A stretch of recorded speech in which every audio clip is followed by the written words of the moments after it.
মাধ্যমিক 2027 পরীক্ষার্থীদের জন্য আজকের আমি বায়ুমণ্ডল চ্যাপ্টার থেকে কিছু গুরুত্বপূর্ণ প্রশ্ন তোমাদের সামনে আমি আজকে তুলে ধরব।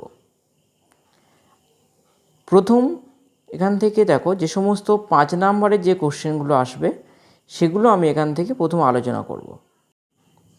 দেখো প্রথম কোশ্চেন আছে, চিত্রসহ শৈলোৎক্ষেপ বৃষ্টি প্রক্রিয়া ব্যাখ্যা করো। এইটা তোমাদের ছবি আঁকতে হবে, ছবি এঁকে তারপর এটা লিখতে হবে। পরের কোশ্চেন দেখো, চিত্রসহ ভূপৃষ্ঠে জলচক্র ব্যাখ্যা করো।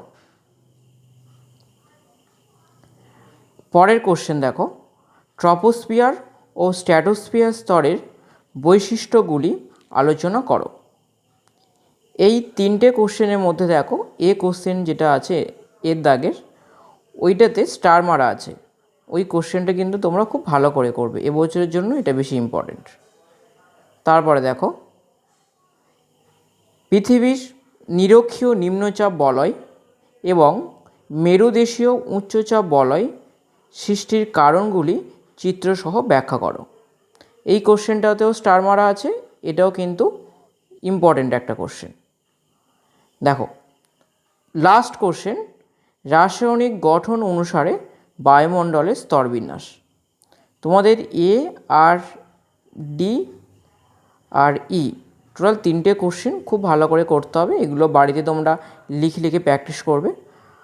আর এরপরে আমি 3 নম্বরের প্রশ্ন নিয়ে তোমাদেরকে আমি আলোচনা করব। প্রথম দেখো, আয়ন বায়ু ও পশ্চিমা বায়ুর মধ্যে পার্থক্য। এইটা কিন্তু 3 নাম্বার যেহেতু আছে তোমাদের 3টে পয়েন্ট লিখতে হবে, পারলে 4টে পয়েন্টও তোমরা লিখতে পারো। পরেরটা দেখো, গ্রিনহাউস গ্যাসের সঙ্গে বিশ্ব উষ্ণায়নের সম্পর্ক বিশ্লেষণ করো। এই গ্রিনহাউস থেকে কিন্তু প্রায় প্রশ্ন আসে, তো তোমরা ওই জন্য এই কোশ্চেনটাও কিন্তু খুব ভালো করেই করবে। তারপরের প্রশ্ন আছে দেখো, ট্রপোস্ফিয়ার ক্ষুব্ধমণ্ডল কেন। পরেরটা আছে দেখো, স্থলবায়ু ও সমুদ্র বায়ুর মধ্যে প্রভেদ কী। এখানে তোমরা দুটো ছবি দিয়ে দেবে, তাহলে আরও ব্যাপারটা কিন্তু ভালো হবে। পরে আছে দেখো, মৌসুমি উৎপত্তিতে জেট বায়ুর ভূমিকা, অর্থাৎ তোমাদের যে মৌসুমি বায়ু আছে সেই মৌসুমি বায়ুর উৎপত্তিতে জেট বায়ুর কী ভূমিকা আছে সেটা এখানে লিখতে হবে। পরের প্রশ্নটা দেখো, উচ্চতা বাড়লে উষ্ণতা কমে কেন। এটা কিন্তু তোমাদের 2 নম্বরেও ইম্পর্টেন্ট, সাথে কিন্তু 3 নম্বরের জন্য। পরেরটা দেখো, নিরক্ষীয় অঞ্চলে পরিচন বৃষ্টি হয় কেন। এটাও কিন্তু তোমাদের জন্য ইম্পর্টেন্ট।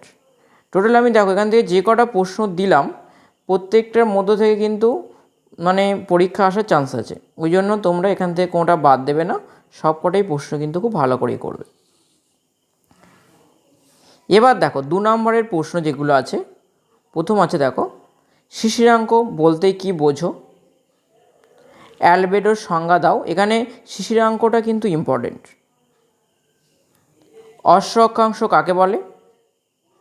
বৈপরীত্য উত্তাপ কি, এটা কিন্তু বিভিন্ন ক্লাসেই কিন্তু এটা পরীক্ষায় দেয় এবং এটা পর্ষদে একটা অত্যন্ত একটা ফেভারিট কোশ্চেন, তো ওই জন্য এটাও কিন্তু খুব ভালো করে তোমরা করবে। ড্রোল ড্রাম কাকে বলে, এটাও তোমরা করবে এখান থেকে। আর ইনসুলেশন বলতে কি বোঝো।